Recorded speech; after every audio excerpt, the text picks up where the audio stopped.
Hello, League. It is I, your commissioner, back here to preview the Week 14 playoff implications and all of the many, many happenings in our league. I have returned. I am here to once again invite you all to the greatest time of year, the fantasy playoffs, a time of year Christopher, unfortunately, is not all too familiar with. Maybe he will be familiar with it this year. There is a path. There's a path. I will go over that with you now in detail. First off, I want to congratulate our 4 teams that have made the playoffs. Bajanimo with quite possibly the worst number 1 seed in the history of the league. We've been around for 13 years. I think this is the worst number 1 team, but he is number 1 right now. At the time of this recording, he's number 1. Number 2, we have White Dudes for Harris, Tom Gorman. Typically, teams that make political statements don't get this far, but Tom, admirable in his support for Vice President Harris, has found his way to number 2, just like her. He probably will end up number 1, though. If I am seeing the board correctly, I would think that is the number 1 team, but we shall see. Number 3 is Jake Gyllenhaal, Matt Stokes, the man who has gotten 0 points out of the San Francisco backfield this entire season. Figures to finally get some in Week 14. Very commendable job by Matthew. Again, probably is going to end up number 2. And then the number 4 team is yours truly, reigning champion, worst team to ever make the playoffs in the history of the league. I can say that confidently. I can say that with my heart, because it is the worst team to ever make the playoffs in the history of the league. Now, the other spots that are open for debate, I find it hard to believe that Dylan in the neighborhood is going to have any difficulty finding the playoffs with his points for. If he somehow doesn't, that would be historic. But I think he's safely in there at the number 5 team. Probably going to go up ahead of Luke and I due to I can't go ahead of Luke, but he's going to go ahead of me due to the points for. So Dylan's locked in. I can't see any world where he's not. And then you get into the interesting aspects of the league. So I'm actually going to go to the bottom here. One moment here for my comrade, Michael Russell. Michael, former champion 2 times. Not this year. His one win, to Andy Unchained. Andy, famous for losing to Christopher's historic team. And Mr. Russell, potentially Russell's only win. So Andy does have that on his resume. But back to Mr. Russell. He's the number 12 team. It's a tough year. Not making the playoffs. Next, we have Jahmyr Gibbs Racing. And while Pat does, I think, have mathematically a possible chance of getting in, it's 0.001. He would need to win. He would need to have Chris. Actually, you know what? Doing it now. No, he can't even make it because Chris and Kyle play each other. So he would need them to tie, and then he would need to outscore Kyle by 140 points. So the season is over for Jahmyr Gibbs Racing. It was an admirable effort by Pat, but I do not believe that he will be making the playoffs this year. Now things start to get a little interesting here. From the number 6 to 10 seed, we have in the 10 spot, Amon-Ra Dog and Chris Gazzaro, famous for not making the playoffs in 3 of his first 4 years, potentially 4 of his first 5 years if he does not come through this week. Chris's path is actually a little bit more simple than one would believe. He needs to win. And ideally, he needs Tui to lose, but he could catch Tui. He's only 45 points. That's possible in a week to catch that. That's not crazy. But Chris has to win. Chris can't lose and get in. He has to win. So he has to beat Kyle. And if he does, he has a chance to overcome Tui. Now, he could also get in by Richie losing because Richie is 7-6, but Richie only has 2 more points than Chris. So the matchups that really, really matter a lot this week go into the board here. Me versus Gorman matters nothing. Nakua Matata versus Jahmyr Gibbs Racing. It matters a lot for Andy. Andy is quite simply win and end. If Andy loses, he can still get in with a little bit of help, but we'll get into that. Bajanimo versus the Neighborhood, absolutely 0 impact other than seeding. Amon-Ra Doggan versus the Blair Witch Project, maybe the matchup of the year.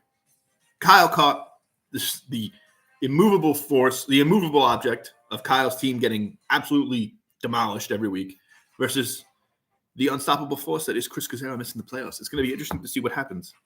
Kyle has everybody on bye. Kyle currently projected for a rather staggering, probably sub-80 number.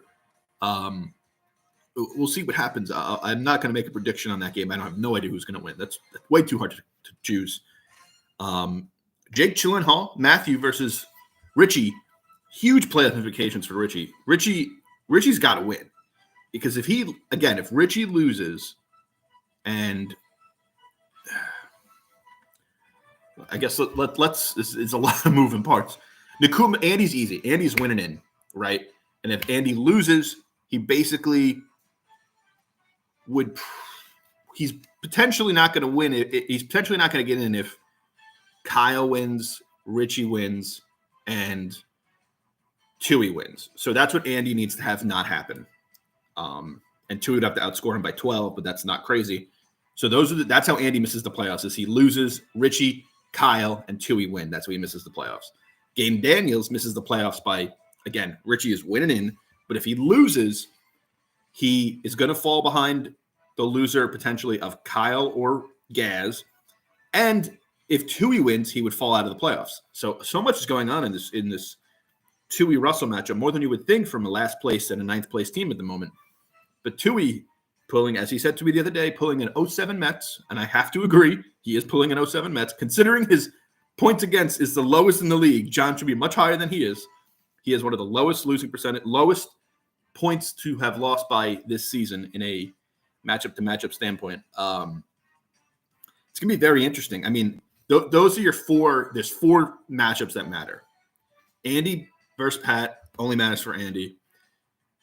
DK, Tui versus Russell only matters for Tui. But both of them are pretty much winning in. And I say that about Tui because odds are somebody above him is going to lose just based on the matchups. He does need a little help, but odds are he'll get in. And then, Richie, same thing, winning in. So a lot of these guys got to win this week, right? And then, of course, Amon-Ra Doggan versus the Blair Witch Project. We'll have our eyes glued to this matchup. This is going to come down to Pat Mahomes on Sunday Night Football. This is why we watch. This is Christopher Gazzaro and his pick that he has stood by all season. I want to say QB 11 on the year. Pat Mahomes having to come through for Christopher. That's what fantasy is all about. Oh, you know what, though? I stand mistaken. Kyle Karp has a kicker on Monday Night Football. Oh, Christopher, you're in trouble. You're in trouble. I wouldn't. I'm afraid of what might happen to you because I've seen what Kyle's done to opposing teams with kickers on Monday Night Football when it comes to getting into playoffs. Just ask Tom Gorman. He's happened to him. A lot of matchups. A lot of very intriguing games. I personally, if you had to ask me who I think is going to get in, you got the four that are locked already. Dylan's absolutely in 5. I think Andy beats Pat. I think it just isn't Pat's year, so that's 6.